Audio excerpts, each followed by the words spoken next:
Hello everyone and welcome to episode 13 of 6 out of 7 podcast. I'm Liam. I'm Calum. 13, unlucky. Yeah, we can agree Not on for that. us. We can agree on that. We've made it. In terms of the numbers, it's the unlucky one. What are we talking about this week, Calum? We're doing an actor one, a film Yeah. report. A film report. Is it what we're going to call it, a film report? Nah, it's like compare and contrast, isn't it? It's, Theme and variation. yeah, I loved it when exactly, you said that. yeah. That was really good. I'm doing John C. Reilly and you're doing his natural partner. William Ferrell. William, is he ever been No, called I think it's Will Ferrell. Billy Ferrell. He seems like a Will. Out. That would have been helpful if we'd known. Why? John C. The C stands for Christopher. I didn't know that. There you go. I did my research. So much. You're teaching me so much. Research. Do you want to talk about Game of Thrones very, very briefly? We could. Oh, it was a can big we do episode. it briefly? Can it be done briefly? Right. Did you like it? I freaking loved it. Me and Calum was in there, I said it.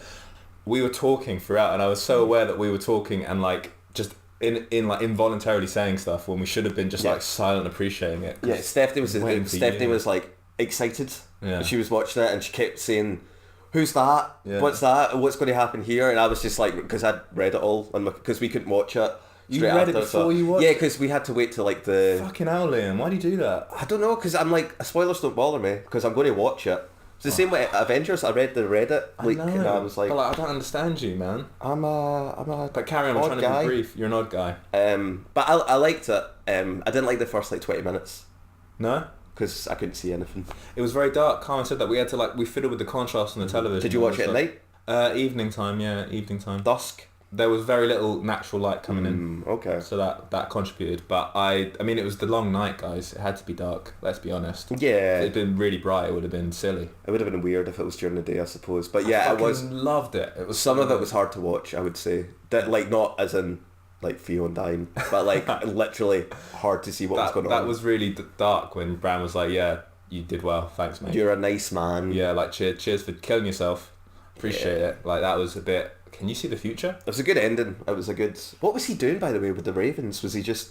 He's just giving us a cool shot of those dragons. Nah, I didn't like that. Yeah, I feel like he could use that skill for much more useful purposes, like reconnaissance. Like he could like tell people interesting information, helpful information with them ravens, but instead it enabled quite a good shot. I love the dragon fight. Did you? Loved it. Yeah, man. Dragon fight was great. It was so cool. When they were flying about, I was kind of like, are they going to stop and have sex? The dragons? No, the John and Daenerys? Danny.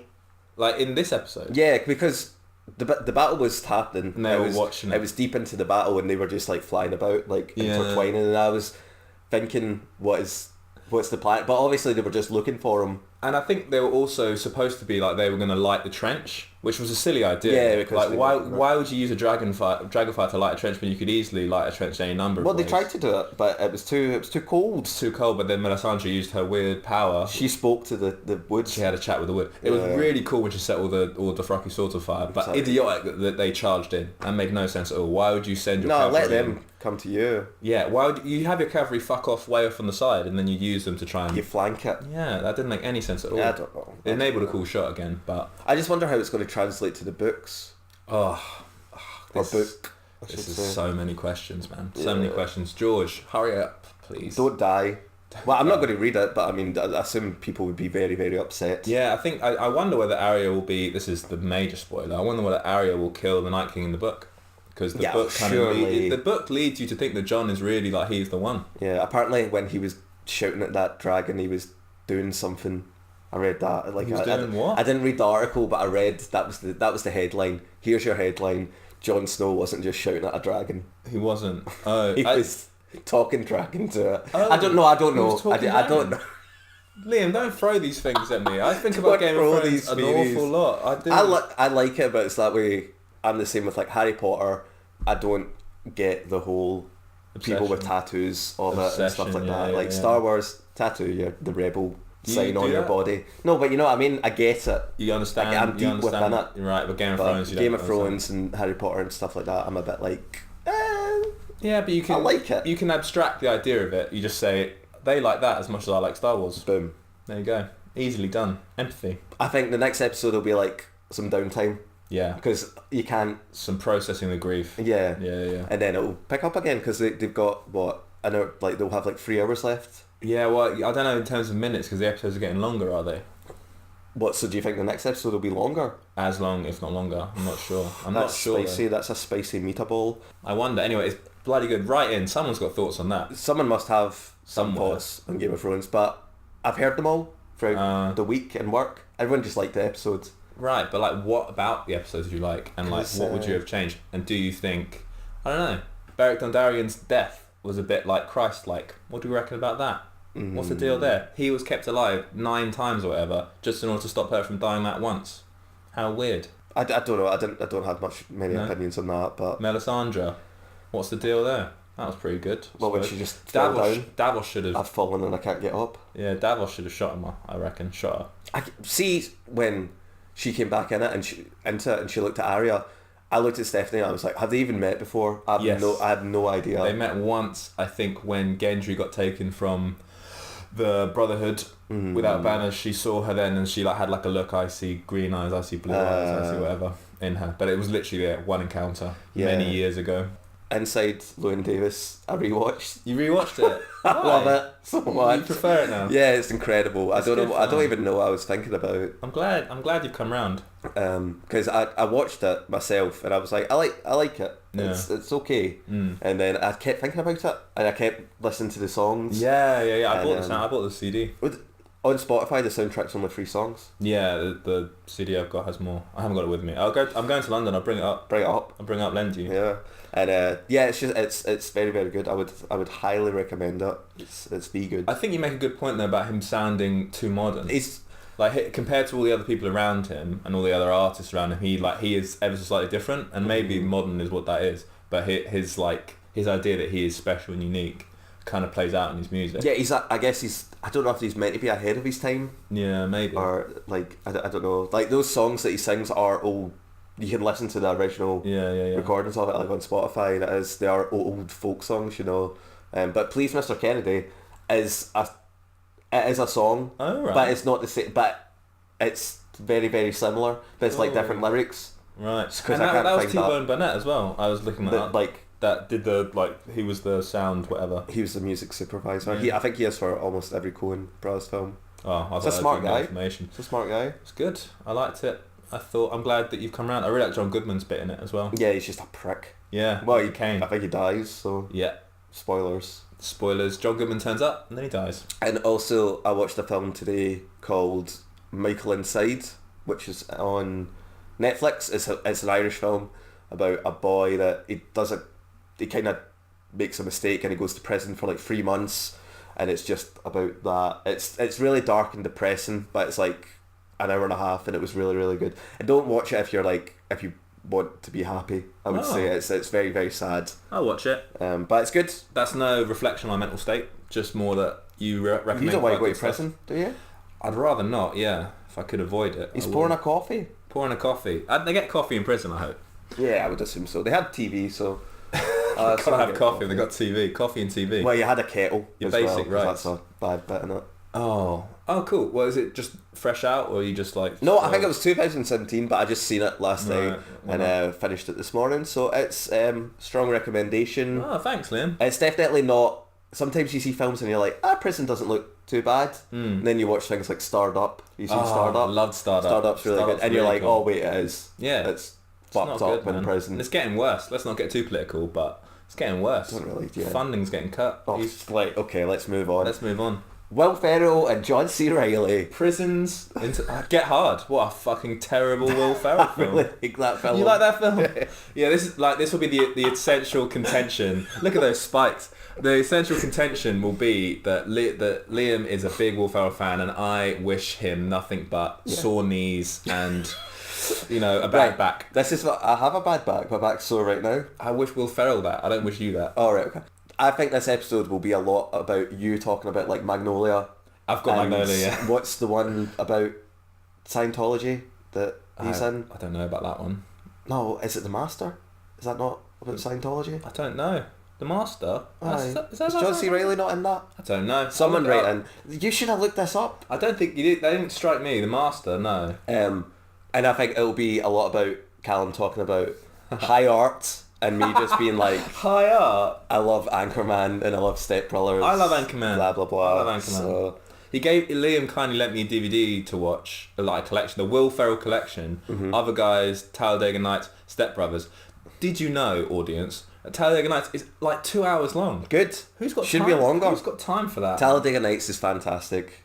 Who's got time Shake for and that? bake. Anyway. Someone listening will get that reference. You start with your Okay. ones. Let's get on with So, it. I done similar to what the Emma Stone and Ryan Gosling one. I kind of made a list of his bigger films, and then I done what Calum done, and I watched 2 films I hadn't seen before, Oh, cool. and kind of We're getting there. We're figuring out a strategy. my thoughts. So the first film, I think he done a lot of like Saturday Night Live and stuff. He's a writer, right? He does write stuff. Not really. He writes for, is it Funny or Die? He like created that, and I think he wrote a lot for that. But yeah, Saturday Night Live, he'll have wrote a lot of. But his films, like the improv stuff, you can kind of tell when you watch his films what's improv. Yeah, Because sometimes yeah. you feel like the joke should have finished. Yeah. One film that I watched called The House, him and Amy, and everything feels like that. But I'll talk because that is one of the worst films I've ever seen. I do remember that coming out.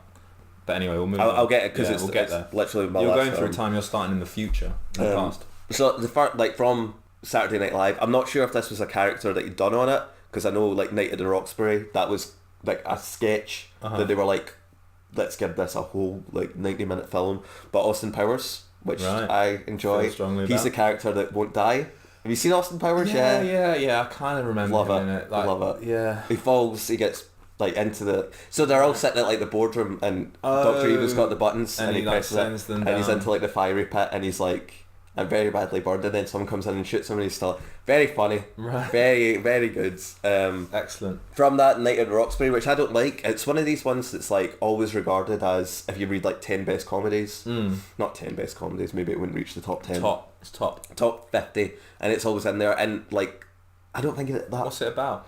him and I think it's his brother, and there's this nightclub called the Roxbury, and they're kind of losers, and it's just about them I believe it so far. trying to get into it, Right. and like hijinks happen along the way, and they've got like a dance, like they look Oh, nod their head. so in the car. I've seen that bit. What is that You song? YouTubed it. It's What is somehow. Love? Yeah, Baby Yeah. Don't Hurt Me. It's like something like that. Why is that in my consciousness? I don't know. Like that's, I don't know. But like, am I the only one that's seen that? No, It's but it's a thing, that was right? one of these ones, like Dewey Cox was another Right. one my parents watched and were like, Liam, you should watch this, you'll like it. Yeah. Dewey Cox I loved, but we'll talk about that later. That's mine. And Night of the Roxbury, I was like, it's okay. I don't, like that, and like Office Space, these films that are in like, waving my hand a lot. You are. Are always in like the best comedies ever, and I'm kind of like, I don't like Office Space and I don't like this. Yeah. So I don't mean, get it. It's comedy is quite subjective. It's medium. very subjective. Yeah, yeah, It's yeah. it's a hard thing to do. Yeah, and Will Ferrell is considered a funny person. Yeah. So like you gotta. I'm glad to have that housed in my brain though. Like I didn't know where I knew that the head bopping thing. Yeah, that is. There's a film now that I can watch. I Good wouldn't. You I wouldn't? really, especially if you don't like Will Ferrell. Yeah. And from that, this is when he kind of he done Zoolander, which I love. Fantastic. Yeah. He's the villain in that. He's really good in that as well. I He's think. not in it too much. Maybe that's Good at the peripheral. Yeah, maybe like apart from Night of the Roxbury, where he's a main character, up until like 2003, Old School. He's even in that he's not Yeah. the main. It's one of the not Owen Wilson, but his brother. I don't know. Like I know who you mean. he's like the main. He's like Yeah. the heart of the film, and Vince Vaughn. Vince Vaughn. So like the three of them kind of split lead, and then from that he done Elf, which Elf. is you must like Elf. Yeah, Elf's alright. Are you crazy? Yeah, I think we disagree on Will Ferrell, right? Like he's a big kid, and in Yeah. Elf he is literally like that is his role. I don't imagine he did much acting in Elf. I think he just sort of turned up every day, Right. and was like, "What are my lines?" Well, you see him in interviews, and he is quite subdued up until like he does like a lot of like, especially in like American TV shows, he does like a lot of like sketches within. There's a really funny one where he's like, I've got into dog training. Yeah. I've become a dog trainer. Oh right, And- right. Yeah, so it's kind of reality. You but know, it's like, not- yeah, but he's pretending that he's like a straight man. this is my life. But from like Elf, that is when he starts to become like Anchorman. What's your favourite bit of Elf?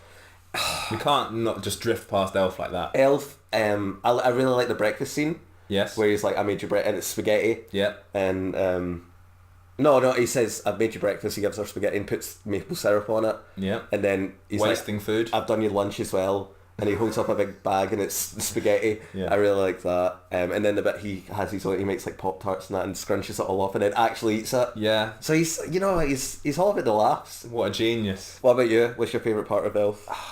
Do you have a favourite part of Elf? The bit where he's screaming about Santa's here. That's one. I do like that That's as like well. quite like he's a big kid, right? And that film works because he hit puberty. He looks like he was like a 12-year-old that hit puberty, and that film is like that. So, But he was right up in the North Pole, Calum. Give him, cut him some slack. Like it's a believable character. It's a believable character. And then from that, like this is Anchorman. I think is probably what he's best known for. Yeah. I would say. I must have watched that in like 4th year. Me and my group of friends just like quoted it totally out of context. Just every day we would come in.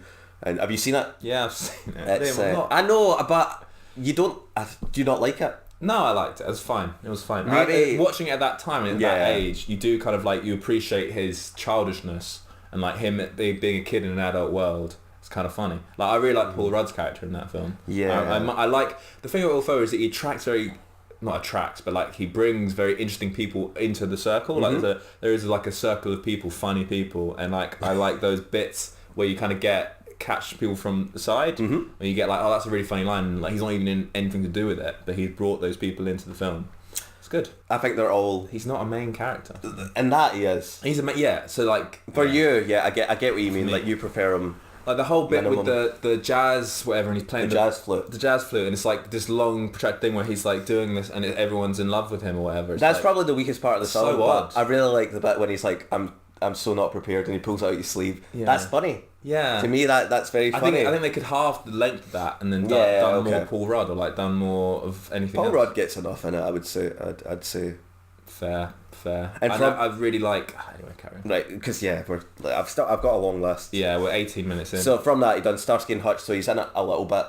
He's Big Earl, and he's like in prison. They just go to see him, but it's probably the funniest part of the film. Like he's very interested in Owen Wilson's character, and like gets him to. Have you seen it? Yes. Show him his belly button and stuff like that. It's funny. It's funny. Wedding Crashers. Did you watch the original Starsky and Hutch though? Have you like? No, I'm not a fan. Yeah. I actually really like that film though. Do you reckon the show would be as good? No.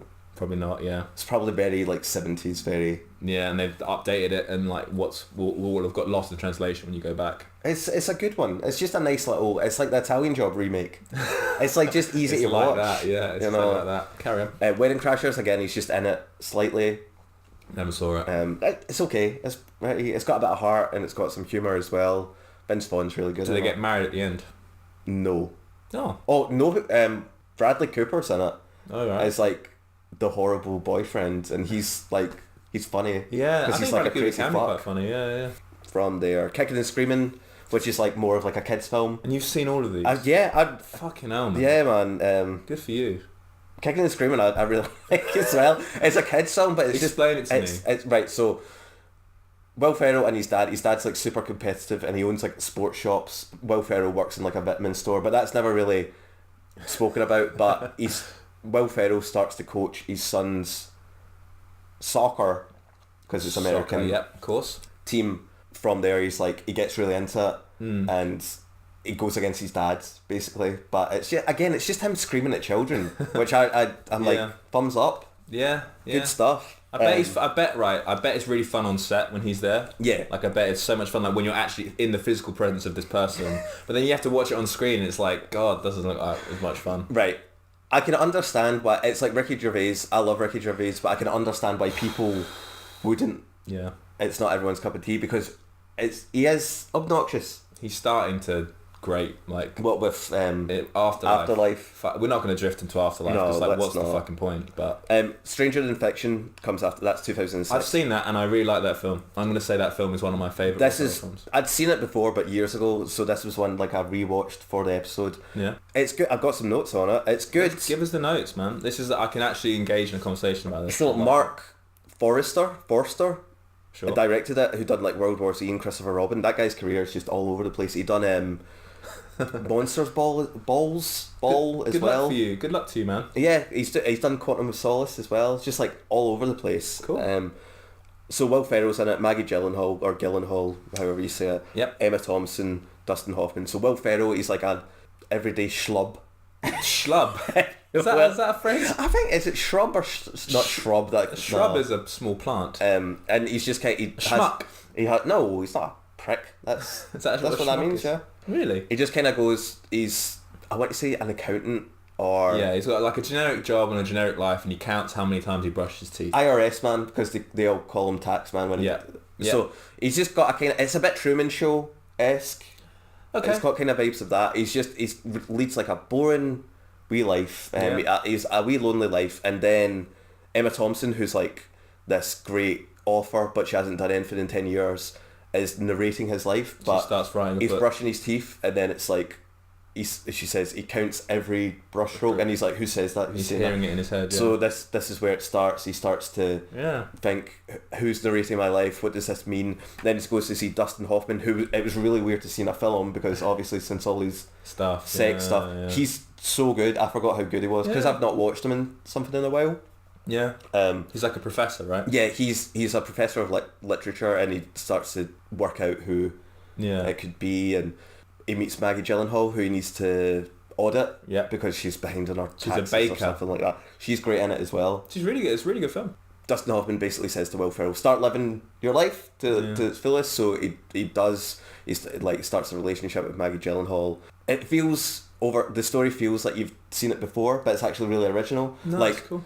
Person writing a man's life. And he like at first he thinks he's going mad. And like he does all this mad where he's running down the street, and he's like she gives him like stuff before it happens. So like he's like about to do one thing, then he'll do another thing. It's quite. He is that like childish manic character, but it kind of works in that situation. You think, I would probably do something similar, if not identical. All the performances are really good in it. The design of it is he sees things. It's kind of like he sees things in not. I don't know if this is how he's meant to see it, but everything's like measured and counted. Yeah. He's got he counts his steps. Yeah, and he does all this stuff. But sometimes it really works. And some like there's a part where he first meets Dustin Hoffman and he goes into the bathroom. Like the soap dispensers like are counted, and you just notice it out the corner of your eye. And then other times it's kind of a bit over the top. Yeah, I just agree with that. That's not like it's not central to the film. Yeah, it just gives you a sense of who he is, maybe. Yeah, and the relationship as it develops between Harold and Anna really works because they're like so contrasting. Yeah, she's really like free spirited and he's really like straight laced, and that comes across in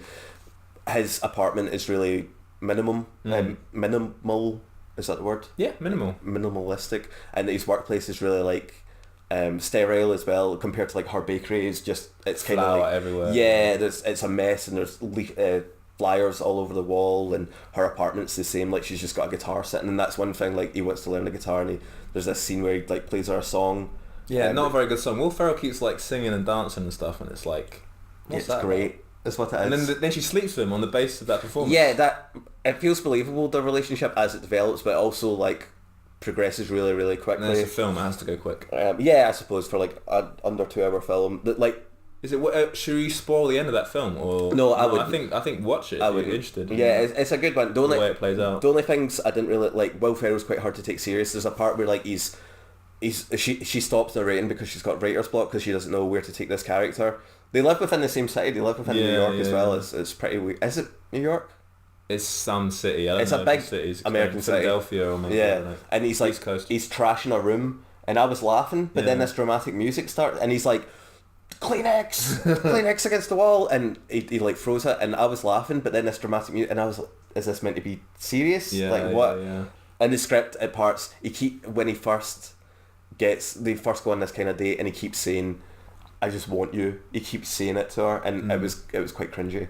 But it's a strong recommendation. It's good. It's one of my favourite Will Ferrell films. Yeah. Like if that means anything to you, listener, take it at that. It's good. The premise is interesting, and I think it delivers on that premise. I'm just going to blow through the rest of this because we're like at half an hour. This is going to be a longy probably. Trim it down. Mine won't be as long as this. Promise you that. Talladega Nights after that, so that's another like scene. That's 2 hours long. That's more out there, I would say, than even like Step Brothers or Anchorman. That's proper wacky. Yeah. But I really like it. Sacha Baron Cohen's in it. He's kind of the villain. He's not really the villain. It's just he's the competition. He's the French race car driver who's like better than him. Yeah. It's if you like Blades of Glory, which is next as well. I like all these films, but again, I totally understand. Semi-Pro is after that, which I love. My flatmate had that on DVD, and it made me really judge him.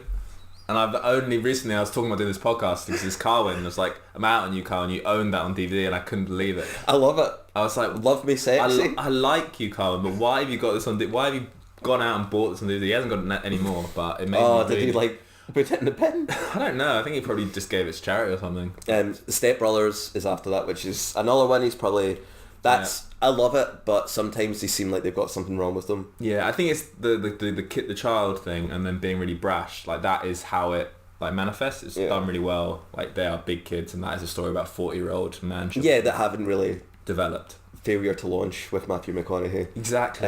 But I love it. Like I genuinely love it. Like my dad really likes it as well. Like that's the film at like if I'm around at like Christmas time and it's on BBC One at like 11, like we'll watch it. What's your favourite bit? I really like the part he sings at the the final at the Catalina wine mixer. Drum solo. The wine mixer. I love Derek in it as well, the older brother. D-man. I love is it Randy he's called when he's doing the POW? Yes. He's like giving the speech and he's like his pure hype man. He keeps just saying POW. Lots of parts in it. Yeah. It's good. Do you like it? Genuinely? I after rewatching it, I was like, yes, I get it. And obviously John C. Reilly's in that as well. So we could talk about it. I really like, when I'm watching it just recently, Liam lent me a DVD, Richard Jenkins is actually really funny. Yeah. I didn't realise he was a funny actor, man. But is he like more of a serious? Yeah, I've only seen him like 6 Feet Under and like more serious, more like, I don't know, people will correct me, maybe he's always been funny, but I was like, you're actually like, he does like that sort of like, he's really calm, really reasonable, really calm, really reasonable. He just like shouts and goes to 11 like really quickly, and it's very funny. It's very like when they crash his boat and he's just screaming. He's so angry. I love that part in the car where the mum, I can't remember her name, is saying what you done was horrible, but it was something creative, and he's just like, what? Like, are you kidding? They've ruined our plan. Our dream, which isn't really her dream, it's his dream, but. I think that film, it's alright. It's alright. It's good. It's funny. Its moments, and it's definitely like Will Ferrell and John C. Reilly. Like they are comedic style, and their gait is very like it works in that film because they are 40. They're having a good time. They're having a good time. Film, like a lot of it is improvised. You get the sense that a lot of it is just like they're like talking nonsense. Like, oh, I'm gonna fill a pillowcase with soap and I'm gonna smack you to death with it. It's like, what? But it works. I really like the funniest bit in that. I'll say my favorite bit is when they're in the interview. They're doing interviews, and they're in the interview with Seth Rogen. I was like, "Fuck, Seth Rogen! I forgot he was in this." Do you not like Seth Rogen? Don't like Seth Rogen. Okay, really. that's another podcast. It's another podcast, and John C. Reilly does this enormous fart at the end of the conversation. The interview's gone well. Weirdly, like, oh, I just need 2 guys to hang out for 12 hours a day, and you guys seem pretty cool. You're wearing tuxedos. That's kind of funny. Yeah. Blah blah. And then he just does this like enormous fart. You like that? I laughed out loud. That's the only part of that film that's really toilet humour. Obviously they get made to lick white dog shit, that's a big part of it, but no, that bit's funny, man. It's like a little, and it has like a little accent at the end of it. Not to me. Yeah, when he kind of like squeaks and he moves. Yeah, it's good, man. Nah, not for me. What's funnier is after it when the mum's like, oh, and we heard about the fart, and he's like, it got louder. Yeah, Dale's like, I thought it was going to be silent, like he's here almost crying. That's funnier to me than the actual. Yeah, no, I really like Seth Rogen. For me, used to be quite some stuff thumbs up, a lot of stuff thumbs. Seth Rogen, all we the can way talk down. about him later because there's a long shot coming out. Oh God, absolutely not. That'll bomb as well. That's coming out the second. Charlize Theron can be funny, but like be funny with. I've seen her on Graham Norton, and she seemed like she had no idea what was happening. Right. Like not down to earth at all. The other guys, which for me, this is where Will Ferrell starts to kind of. This is after like his golden age. Oh, the golden age. He dips. Okay. I like it. I like it too. I watched it just for fun. I think the films he's in with Mark Wahlberg, it'd be funny if the role was reversed. Oh, yeah. Like for me, I think that film would be funnier if Mark Wahlberg was like the tough, crazy cop, and Mark Wahlberg was like the straight-laced. Okay. And the same with Daddy's Home. Mark Wahlberg is the kind of tough, cool dad, and Will Ferrell's like the accountant dad. Right. That would be funnier to me if they swapped roles. Yeah, you reckon Mark Wahlberg's got that capability though? Yeah, I think so. Yeah, I think he can play it quite. He does in Daddy's Home 2. He does that a little bit. I've not seen Daddy's. Stephanie likes it, so. Daddy Home's 2, like they have another, like they have to team up against another. Mel Gibson. Yeah. like his dad, and they in the face of another parent. I remember seeing John Lithgow's in it, and he's mate. Daddy Home John 2. Lithgow's good. He's really good. good. Right, and he's in Daddy's Home too. I thought you had problems. No, he's so good in him. Pet Sematary. He's fantastic. He's really a good good actor. He's a good actor. Do more stuff, John. I remember, he's getting old, man. He was old in Keep Pet Sematary. doing stuff. Until Hurry you die. Hurry up. I remember seeing the trailer for Daddy's Home 2, and it's like Mel Gibson going down an escalator, looking like how Mel Gibson looks now, and women are like fawning over him. I was kind of like, I've no interest in That's one scene. Insane man. It's one scene. Is it not like mirroring the bit in the first one? Probably. There's a bit of mirroring going on. Probably. It's very deep, Daddy's Home. Yeah, there's a lot of duality themes going on. A lot of these films are like nonsense up until the last 20 minutes, and then it's like, oh, it's got a bit of heart. And it always has to resolve in like, oh, we get these couples that pair off, and like the father resolves with the son, and like it's always optimistic at the end. Yeah. Which is, I guess, nice. So we don't need to talk about Daddy's Home one or two. The other guy, I like it, but it's, for me, this is when it, like Anchorman 2. Didn't like it. I do, like, see if I'm watching that with someone, I'll laugh, but if I'm watching it myself, I'm like, don't like that, that's not funny, this is just awkward, blah blah blah. Compared to the first one, it probably should have just been left alone. Yeah, the legend continues. Get Hard. Awful. I like it. Awful film. I really like. See the part where he's I can't believe I watched it. I don't know why I watched it. I'm not a big fan of Kevin Hart, but I knew I was going to hate it. What's that one with Bryan Cranston we watched? The Upside. Like, I think he's good in that, and I don't mind him in this, so maybe I don't mind him that much. He's quite good in Jumanji. I like him in Jumanji as well. There's another one coming up. Yeah. There's a part where he's kind of training him how to survive in the yard. Yeah. And he's playing all the different characters. Yeah. Fantastic. Yeah. I love it. He's pretending to be a kind of like transgender person at once. It's probably really offensive. But that's the thing. I feel like it was too like near the knuckle, man. I don't think Will Ferrell does a lot of that though. Like a lot of like compared to like Adam Sandler films. Yeah. Well, Christ. I mean, that's like, why would you compare such a No, but you know what I mean. Because it's probably at least he's not Adam Sandler. It's probably quite easy, especially like later on, like Get Hard and like Zoolander 2, which I've not seen. I haven't seen it, but I've heard it's horrific. Oh no! Because I meant to watch it. That's why I wrote it down. I just ran out of time. Should we talk about The House? The House, is probably one of the worst comedies I've ever seen. Yeah. Genuinely, like so awkward. Like there's just so many points. I've got notes. Well, I've not. That's how little I wrote about it because it was so bad. Go for it. There's so many points where there's like, you know how in a comedy there's a beat for the audience to stop. Like you can't keep going immediately because the audience is laughing. Yeah. And they'll need that space to catch what's coming next. Yeah. And they give you that time. There's so many. I don't think I laughed at one point because Amy Fowler. It's Will Ferrell and Amy Fowler. They've got a daughter who wants to go to college. Well, she wants to go to college, and the town does this kind of thing where they pay for one person's tuition. Yeah, tuition. So they're going to do that, but then they're building a pool. So they're like, we can't do it. We can't afford it this year. So they decide to start a legal casino. Right. And they work out from that they can make enough money to put her through. It's just there's nothing to talk about. Like that's what happens in it. At the end, like Jeremy Renner appears, and he's like this mob boss that it's kind of been alluded to throughout it, but it felt like they had an hour-long film, and then at the end they were just like, oh, I don't know what to do with this. It's the guys that done it, Andrew J. Cohen, who at first I was like, is that one of the Coen brothers? Is this going to be a really good film? Yeah, and Brendan O'Brien, who done Bad Neighbours, which I actually quite like. Yeah, I mean, I don't think they're terrible. No, I haven't watched Bad Neighbours 2, so I couldn't say. It's okay. Yeah. Zac Efron, I think, really, and Rose Byrne, like... Rose Byrne is so good. Do more stuff, Rose. Yeah, definitely. Rose and John. What is she doing? Nothing. I don't know what she's doing. Perhaps she's got like sensible investments and just like living her life. She owns like property. The life of Larry, yeah. But it's just, the only pros about it are it's quite short. It still feels like 2 hours long, but it's like 80 minutes, and there's bloopers over the credit. You know when you're watching... I like when films do that. Yeah, but I remember Let's Be Cops had... I don't remember that. Bloopers over the end, because it's like this... Right, we know this film wasn't funny, but give them something at the end. Yeah. Liar watch Liar them done fuck that up. as well. I quite like Liar Liar, but I always remember there was blippers. I love watching Jackie credits. Chan films and like staying in the end and watching them like him like do it. He's so funny. Rush Hour, yeah. Rush Hour. Just this guy trying to speak English. Yeah, Hilarious. Come on. His phone would always go off. Like he kept his phone on him for some reason. He's like been an actor for so long, but he'd always keep his phone on him and it would go off and he'd answer it. Be like, hey, like, do you wanna speak to? What about, is that Rush Hour? Yeah, Rush Hour 2. I seem to remember. my He's God. at the airport sequence. This could be completely wrong. Write in once you're listener, correct me. But he's Jackie his Chan phone will be goes off. listening. Jackie Chan. What's Jackie Chan up to? Was He he, did accused a of film- some sex thing? No, his son did drugs, and he Oh. was like an ambassador for like don't do drugs, and then his son got caught doing drugs. Oh, that's really That's the awkward. last thing I heard of him. Right, just let me say on the house though, don't, like, if you haven't seen it, do not watch, because it's not, you go Stay into away. it, I don't like Amy Fowler, like, arrest, Amy Paula, how you say Fowler? Is that, I think that's how you say it? Okay. I don't really like Parks and Rec. Oh, It's right. okay, like, it's fine. Yeah, it's pretty. I like it. It's fine.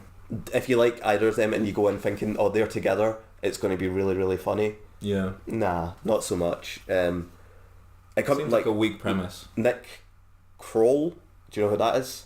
Nope. He's in it and he's like insufferable. He's just screaming all the time. He's just this wee slimy rat, but not in like a Yeah. like, oh, I really don't like you. I want you to get your comeuppance. It's just bad. And that's all I've got to say. That took fucking ages. It took a while. That's We can trim it if you want. Will Ferrell overall. He's like, You like him. I like him. So you like his early stuff. You're I one of those guys. not really, like, because I still like, not as much as like Get Stick, Hard. I still like Get Hard. Do you know what I mean? Christ, man. That's hard that you like Get Hard. I like it. I'm struggling. I'm struggling here. It's keep doing what you're doing. I think come back to pick it up, get You've better. closed your notebook. I've got nothing else to say. It's your turn. It's my turn. It's going to be a longie, man. John C. Reilly. John C. Reilly. I haven't done as much as Liam. That's always the case. Yes, He's a bit of an enigma, John C. Reilly. because he does. He does a bit of both. Yeah. Like what is his goal? His middle name is Christopher. Can we talk about Walk Hard and what you didn't like about it? We can talk about Walk Hard. Yeah, Walk Hard was a film that Liam was like, right, you're doing this, so you got to watch Walk Hard, the Dewey Cox story or something. I've written it down here somewhere. The Ballad of Dewey Cox, I think. It's something like that. Yeah, 2007.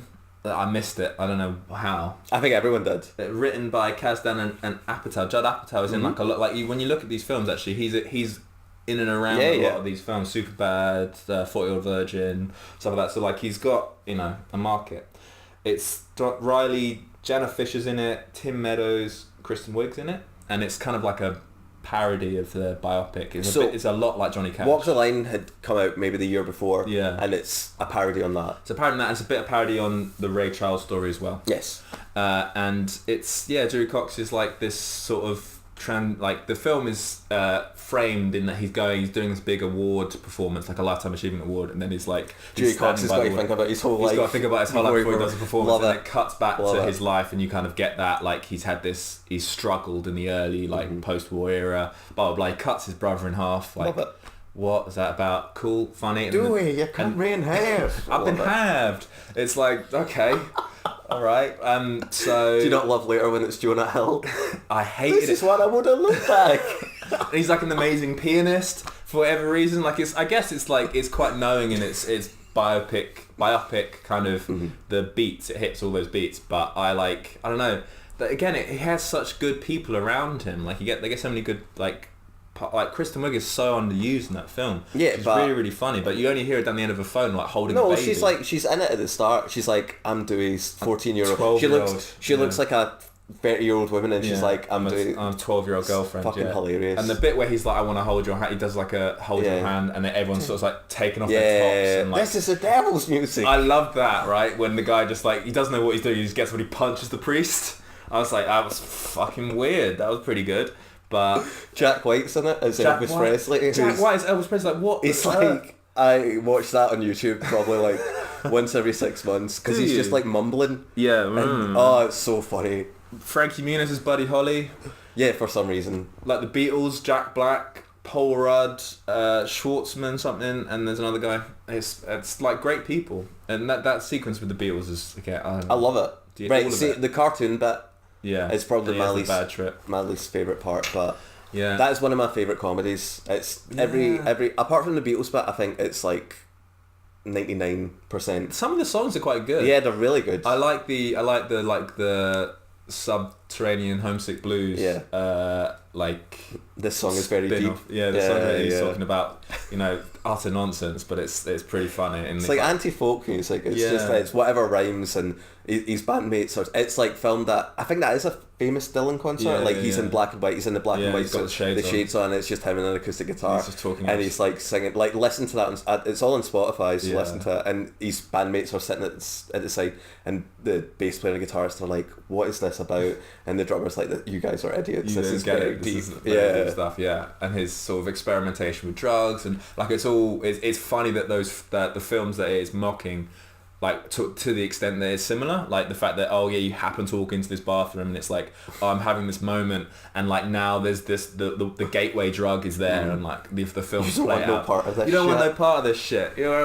It's the cheapest drug on earth. And he invents punk. Hangovers. And he takes cocaine, and then the next scene he's invented. Fucking love it. Honestly, it has. I think if we watched it together, you would have enjoyed it a lot more. Watching a comedy on your own is weird. Yeah, it's not a film unless you've like seen it before or something like that, and you just wanted something to watch in the background. A comedy should not be watched on your own. But I think if we watched it together, I watched it with my brother, like when my parents were on holiday or something like that, and we just like loved it. Yeah, it definitely has moments for sure. I just like John C. Reilly as like the big kid kind of thing.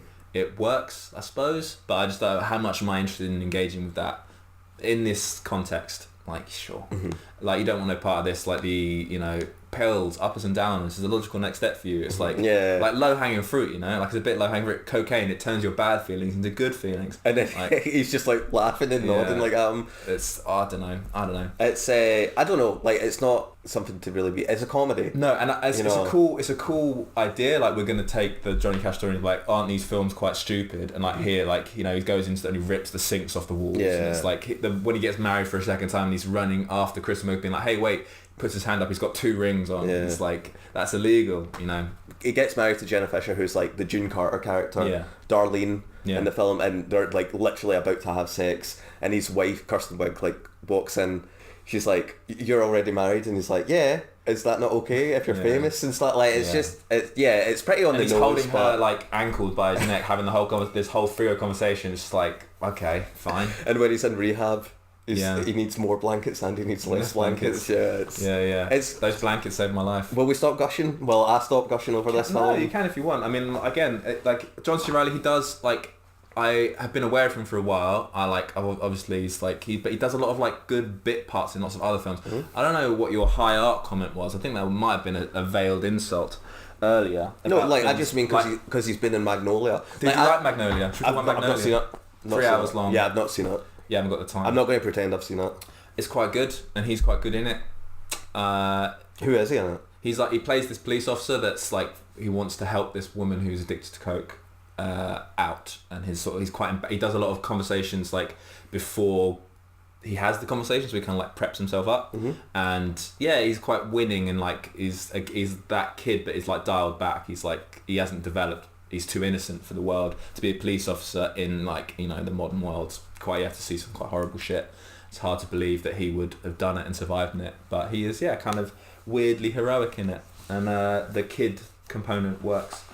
If you haven't seen it, we won't talk about it for long. But no, Magnolia's good. Magnolia's a good film. Your iCloud is talking. Is that one of like his main things? No, earlier his career starts with a lot of like war films and like serious Casualties of War, 1989. We're No Angels. These are films I haven't seen. Days of Thunder, State of Grace, Shadows of Fog. Like they're all kind of like semi-serious roles that he plays. Cop at Police Station he plays. Shadows of Fog. All right. Out on a Limb.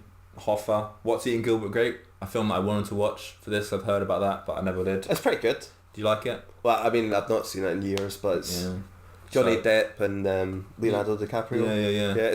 Yeah. Similarly, like he does some like he's peripheral in some quite serious, like The Aviator. Like I didn't know he was in. I forgot that he was in The Aviator. He's like Leonardo DiCaprio's like he handles the business for Leo. Gangs of New York. He's the policeman in that. That's kind of cool. Boogie Nights. He's in Boogie Nights. Yeah. I think he won an award for being in Boogie Nights. Did he really? Yeah. Good for him. Chicago, like Thin Red Line, another war film. Like he doesn't have to. He's not his range is not such that he like can be funny in these films. So it's weird that he's done all this stuff, and then so he kind of does, it kicks off Chicago, 2002, 2003 Anger Management, 2004 The Aviator. Oh, he's the monk in Anger Management. Yeah. Older Arnie Shankman. So it's when he comes into 2006, right? Like the Tenacious D, Talladega Nights. These are the ones that I kind of started to become aware of him in his partnership with Will Ferrell. But I prefer him in other stuff. I don't like him when he's with Will Ferrell.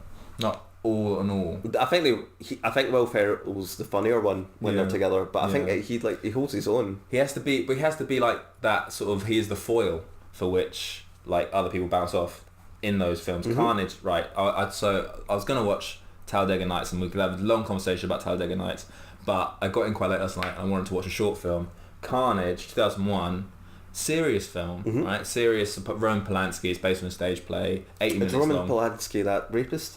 I don't know. Had to flee the country. Is he that rapist? Had to flee the country? I think so. Yeah, he might be. And there was that thing at the Oscars. He's not in it. Roman Polanski's not in it. He's behind the camera, and it's cool. Like to give you a sense of like, so Step Brothers is like two man children have to learn to work together when their parents marry, and he farts, right?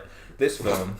In the film, presented in a classic case of Much Ado About Nothing, two sets of parents try to resolve a situation in a civilised manner. But the actual matter aside, it's their own idiosyncrasies that rise to the surface, right? Weird that he does these two, like he does both those kinds of films. And in this, he's the same guy, like it's John C. Reilly being John C. Reilly in everything. In this, it's funny, like it works. His like, he lightens the tone. Let me get this right. Jodie Foster, Kate Winslet, Christopher Walken, they're the only characters you get. Cast. It's quite a cast. They're the only people you get, and they're like, so basically John C. Reilly's kid got hit by Christopher Walken's kid with a stick, and they're like their parents trying to like resolve the issue sort of in a civilized manner, as the Wikipedia article already talks about. But they're trying to get out the door, and they keep coming back in for cake and coffee, and the conversation sort of spirals out of control. It's literally just that. It's literally that. It's only 80 minutes. Never watch that. You will never watch it. It's 80 minutes long, and it's quite good and it's quite funny. And he does a lot of funny physical stuff, because they're all trying to have like a serious civilized conversation. He's kind of like the one who's not really up to their sort of conversational acrobatics, and it's just like talking about X, Y, and Z, and like he wants to smoke cigars and in the house, and like he starts shouting all this nonsense. It's funny. He's good. It's just odd. He's an odd man for me. Right. Well, this is the thing. What is right? So obviously, Will Ferrell, when he's in Stranger Than Fiction, it's believable. Yeah. Like sometimes what I was saying when he's trashing the room, I was like, that I'm seeing Will Ferrell. I'm seeing a silly man. But when he's trying to do something, but he can do it. So why? That's the only really serious film he's ever done. Yeah. What do you think? It didn't make as much money. It made its budget back compared to The House, which lost £10 million. $10 million. Do you know what I mean? So what is John C. Reilly, what is the difference between the two of them? Do you think Will Ferrell's just like, this is what I'm good at? Yeah, I think Will Ferrell's getting more behind the camera. Like I want to talk about Booksmart later on. So there are other films. So Magnolia talks about Gangs of New York, good. Aviator, good. Do you ever watch 9? This thing I'm talking about. 9. I don't even know what that is. 9. It's like animated film. I wish I knew the director. I think it's Tim Burton. Tim Burton. It's like kind of a post-apocalyptic. Anyway, it's quite a good film. Never heard of it. He's the voice of number 5 in that. We need to talk about Kevin. Love it. He's good in that. He's like the caring dad to Tilda Swinton's kind of... Have you read the book? No. Franklin has changed. Like the film, John C. Reilly really puts his own spin on that character. Right. Okay. In the book, he is a bit more sort of masculine, serious.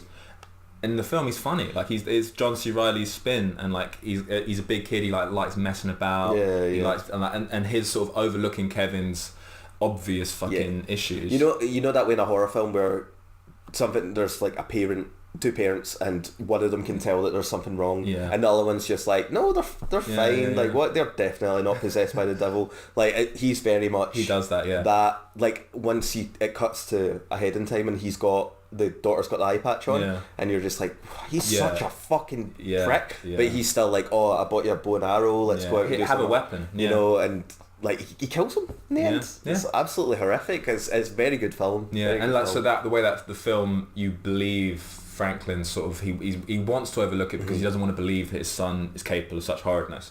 In the book, it's much more like the dad is like not present, and he's a bit too machismo, and like what he likes the fact that his son is a bit like violent or a bit like, because that's kind of like what masculine kids do. The film gives a bit more believe. I believe Franklin much more in the film, and I think John C. Reilly lent something to that the book didn't have. Tilda Swinton's really good in that film. That's She's a good great. film. She's just like by the end of it, just like, see when the guy asked her to dance. Yeah. Spoilers for we need to talk about 2011. We've already ruined that, you know. Catch up. He asked her to dance, and she's like, no, I'm okay. And he's just like, who would want you now, you stuck up bitch, or whatever he says to her. Like, you're just like, oh, give her a break. Someone just give her a break. Yeah, like, and the fact that she's still there for him. I remember reading it as a kid and being like, I'm all on Kevin's side, and then returning to it when the film came out and being like, fuck, I was an idiot as a kid. You were on Kevin's. I believe Kevin. I was really like, Kevin's just like, people need to like give Kevin a break and let him go, let him do his own thing. He's good in it. He's not central. He's not like the central character. You don't have to. He doesn't have to like make you laugh every time. The parents are better than Kevin though. Yeah. What Ezra Miller. Yeah. Ezra Miller. I mean, would say it's Tilda Swinton's film. Yes. Much so, and I think John C. Reilly like is very good in the Carnage again. Like of the four characters, Christoph Waltz is definitely the top. Then it's Jodie Foster, then Kate Winslet, and then him. Definitely in terms of like who gets the most focus, most attention. In this one, he's again towards the Bond, but what he adds to, what he lends to that film, really good, like really good. Definitely. Sisters Brothers, talk about that. Go for it, yeah. Speak about it. He's one of four in that. It's Jake Gyllenhaal, Joaquin Phoenix, Riz Ahmed, and your man John C. They're two brothers, the Sisters Brothers. He's Eli, I think. That could be wrong. Correct me if I'm wrong. It's a Western. That's quite good. I like Westerns again. Is he good in it? He is good in it. He is the same funny character, but he makes sense. Again, in a Western context, he makes sense, right? Like in the modern day, like big man children, someone would have taken them away, had a private word, being like, hey, like you need to fucking wise up, right? Together, you need to wise up. You're an adult. You're a grown man. In the West, it's fun. Like the bit I remember, he gets this toothbrush, like one of the first toothbrushes, and he's like learning how to brush his teeth, and he's like brushing his teeth like with the toothbrush horizontal. Vertical. As you would though. Yeah. How these look at the instructions. The instructions aren't very clear, so he's just like putting all of it, and it's funny. Like he's a physical, like big kid. Yeah. And it works. There's a bit where he eats a spider and then like vomits up spider guts. Right. It's quite good. I heard negative things about it. Yeah, it's very slow. Yeah. It's a very slow Western. A slow burn. It's a slow burn. There's a bit the cold kind of open. They burn this barn, and they're Joaquin's like the nut, like that film Sister Brothers. Not really about John C. Reilly. It makes me think he's going to be so good in Joker. Like the way he like Joaquin is like such a fucking. I think that's a given. It's a given, but that film pumped me for. And then the trailer came out. Like very shortly. Anyway, we could go on about the Joker trailer. We won't go back to the Joker trailer, but John C. Reilly's good in a supporting role, and that's a semi-serious, but his comedy works. Like the toothbrush bit is funny, and he's walking away from this burning barn. He's like, "Well, we fucked that up," and it's like funny. It's a funny bit. Yeah, he wants a horse. His whole motivation is a bit weird in that. He just wants a horse. He wants a decent horse. Stan Nolly, that one. Did you watch that? Did you like that? We've seen that together. Did you like that? It was okay. Yeah. It's definitely the best part of that is seeing the old footage of. Yeah, at the end. I like when films do that. I feel like the Ted Bundy thing, the recent Zac Efron, it's all going to live on dial whether I believe the Ted Bundy stuff at the end. He was on Graham Norton with We're back to Graham Norton and Charlize Theron, and he was like the weirdest guy in the world. Like, I don't know if this is an act. Kid actors. I don't even know, but he had bleach blonde hair, and he was just gushing over what's his name from Ferris Bueller's Matthew Broderick. Yeah, like he was just gushing over him and saying how much he loved him and stuff like that. But anytime he got asked a question, he was just so nervous and took like a minute to answer anything. You know, it was just bizarre. He's a weird guy. What about Lobster? Seen The Lobster? Nope. He's in The Lobster as the lisping man. His title is The Lisping Man. Is it good? He's good in it. The film is good and he's good in it. So like, I do like him, right? Like I like all of his little performances, but I think it's when he's in smaller sort of at the sideline, but using his comedy in small doses that I enjoy. I don't think so. He's a leading man in a drama. But Dewey Cox, right? Like it works. He does do it. Kong Skull Island, he's good in that. Jack Holt. Yeah, he is pretty good in that. He's like the old soldier. The old soldier. Does he survive? Yeah, he makes it to the end, and he like will meet again. He sings that song. It's quite charming. That's bit Guardians, Wreck-It Ralph. Yeah, like we could just name these films if you wanted, but like my feeling on John C. Reilly is a bit. Oh, actually, the one I do want to talk about, which I've written. Here we go. Cirque du Freak, Vampire Assistant. You ever watch that? Nope. This is my problem with John C. Reilly, I think. I remember watching this all film. these weird films. He did. I read the Darren Shan books, The Vampires, The Blood Assistant, and as a kid, I was like one of those first, like, it's kind of a bit gory, a bit adult. Loved it. I really enjoyed those books, and when the film came out, this is one of those first films, like, I can't wait, because it's going to be this whole... I knew where it was going down the line. I was like, all these films didn't do very well. No. It fell on its ass. There wasn't a sequel, and it was really upsetting for me as a kid watching this film. John C. Reilly is like... he plays Crepsley, like the vampire, for which Darren becomes the assistant. It's a weird tone. Like, it's funny, but it's dark, but it's funny, and then it's dark. I mean, that can work. It just didn't work. I'll say it didn't work. And I think this is like talking about my own personal relationship with John C. Reilly, because all this is podcast. It's about your personal relationship. Just thinking out loud, isn't Thinking it? out loud, subjective thoughts. If someone's listening, if you're listening at this point, it's an hour. We're coming up on the hour. Yeah, but with editing, we'll be fine. I hope so, man. This is going to be the most editing you've ever done. This bothered me. This like affected my appreciation of John C. Reilly, because he like kind of fucked this film for me. He wasn't all on his shoulders. It wasn't his fault, surely. It wasn't entirely his fault, no, but he was like, part of it. I don't remember this. When did this come out? 2009. I don't remember this coming out. So obviously it was probably marketed poorly. It's probably a bad film as well. Yeah. But it's not. You can't blame. You can't blame John C. Reilly. But as a kid, I didn't know that. I was 10 years. I was 16. I really liked those films. As a kid. And I was disappointed by its translation to screen, and John C. Reilly was part of that poor translation. Why did they make him ginger? Why did they make him funny? Crepsley was like a creepy, like Dracula, vampiric man who was like, who ultimately had your best interest at heart, but was gonna tell you in a really like... He's a vampire. But he's a vampire, right? He's like hundreds of years old. Yeah. But he, like, John C. Reilly does a lot of like playing for the laughs, lots of gags, and it doesn't work. Maybe that's the way he was directed. Who sure directed the film? I wish I could tell you. Didn't look it up. But I wanted to mention it because I think I'm going to come across very negative in this podcast. This hour-long podcast, I'm going to come across as a negative Nazi. This has been an hour. This is crazy. A lot of Game of Thrones guff. But John C. Reilly, this is The Incept, it's that film, and now I've become older and wiser. I understand that you're not the reason that film didn't launch into the series that I wanted it to be. Yeah. But for a long time, I put the blame squarely on your shoulders, and I'm sorry. Well, it's like a series John. of unfortunate events, isn't it? Like, you could be like, some people probably hate Jim Carrey as Count Olaf. I can't believe they would, though. But you know what I mean? Like, have you seen the Sonic trailer? Oh, dear Lord. Dear Lord. I think Jim Carrey's going to be the saving grace for that film, unfortunately. Why do you need James Marsden? Because when they're sitting together in the car and he's talking to this blue, the eyes are too far apart. His teeth he doesn't are so look weird. like Sonic. His teeth are so weird. He looks like a Pokemon or something. It's just, he's too stretched out. He should be like just squat. Bizarre, absolutely bizarre. But Jim Carrey might save that film. I mean, maybe there's that part where he actually looks like what's his name? Yeah, Robotnik. Yeah, I was not a Sonic guy. I was a Mario guy. So. Difference of opinion. Are we done? I think we're done. John C. Reilly, I'm sorry that I thought you were bad for a long time. I feel that the Vampire Assistant is to blame, and I do like your stuff. Like, all this peripheral stuff. Pug is like looking at me. Is it? Yeah. Oh, we haven't got a pug. There's a balloon. It's weird, It's a balloon animal. You like cats, right? I love them. Some people like dogs. Just embrace them. Don't trust them. Eyes are too far apart. Guardians of the Galaxy, sure about that? We carry on. There's more films, but we won't. I think like he's in it for like a minute. He's got a family. That's his story. Yeah, but they're gone now, right? That planet is fucked. Was it? I think so. Has your opinion changed on the Avengers at all since we last seen it? I'm asking lots more questions, like what they're going to do next. I'm very curious. Like, has it changed? I want to watch it again. Did you see that slate? No. Is there a slate to watch? Right. Well, there's a slate that they've released that's like 16 films. Jeez. I'll show you after this, but I'm not sure how fan made it is.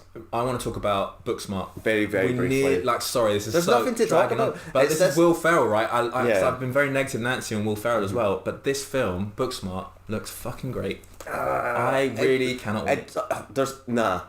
It's the girl from Ladybird, her friend from Ladybird. Yeah. She doesn't suit that character to me. No? She needs to be more like mousy. More of a wallflower, because she's like, see the bit they're dancing. She's allowed to be confident. Super awkward. She's allowed to be confident. Right, I think it'll be 50% funny, 50% this is super awkward. I'm going to be watching that film fucking cringing for when Will Ferrell inevitably has a cameo and is like a teacher or a parent. No. Yeah. I don't think so. I'll bet you £1. I'll bet you £1. Professor Hulk. There'll be some like not necessarily him, but like someone that just shouldn't be there. Like Seth Rogen will turn up, or fucking Jonah Hill will turn up, and it'll be like, you don't need to be here. Okay. Go away. Jonah Hill, meh. Go away. Stop it. This is film about these people we don't know. Let's do that. I'm looking forward to it. Book smart. So Will Ferrell, right? Just get behind the camera. No. Get out of my face. No. Get behind the camera. You're a funny guy. I totally disagree. And like, just pick better and funnier projects or... Yeah, same thing, John. Do that as well. Right, okay. So I think that'll finish Are episode you looking forward 13. to Book Smart? Yes and no. I really... There's a part we seen the trailer before Avengers, me and Stephanie, and we were like, half of it I was laughing, half of it I was like, oh my god, this is awful. There's one part with like their friend that's talking about Barcelona, but he's saying it in that Barcelona. like... Yeah, and he says something to one of the girls and then he does like a wee hiss, like which your, I was like... Your outfit, yes. no one's winning in that outfit. I loved it. Yeah. Loved it. But that'll do for episode 13 because we're trying to trim these down. We to failed. I think with editing we'll be okay intensely. and cutting out the awkward silences, which I actually do a lot of in the podcast. Are you awkward? So, Do you feel awkward? no, but, like there's a lot of me just being like, so Yeah, well done you. I like that noise that it's made on the sound wave. I can't see because it's something to do with an iCloud is The iCloud is communicating. well, look at that sound wave. That was Jesus. your noise. So next week we'll be doing guilty pleasures, Guilty pleasures, which this kind of was. and not in like I liked The Room. Yeah. Yeah, it'll be like I'm going to have a real deep dive into my memory. I'm going to be like Johnny English one. Here's why I like it. Here's why I know it's a bad film. You could write in some suggestions of your guilty pleasures as well. No one's going to do that. Or email or tweet. Have you done a tweet yet? I tweeted the other day. What that week and a half ago? No, I tweeted about Avengers when it came out. Oh About yeah, so our you thing. that was And the first ever typo of the podcast, Scardy Cat. Fucking idiot, man. You can't even spell. me. No, I did. I tweeted hashtag Scardy Cat when I meant Scaredy Cat.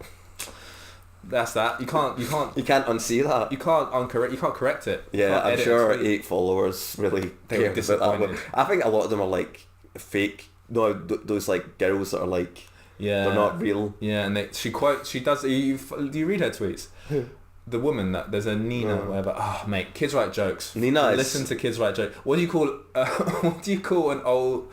I'm not even gonna do it. I can't even do it. I'm gonna find this tweet. Right, no, we don't have time. After the Show me podcast. after the podcast. After the podcast. Bye guys. So thank you very much for listening. Episode 13 is in the bag. Episode 14 will be guilty pleasures, and then from there we're going to get our friend Curtis on. We're going to get our friend Jake on. We're going to have topics, but we're going to get them to kind of speak about what they've been doing. One's a painter, one is an actor, and then Far From Home we'll have our friend Harry on to speak about that as well. So It's all terribly exciting. lots of guests coming.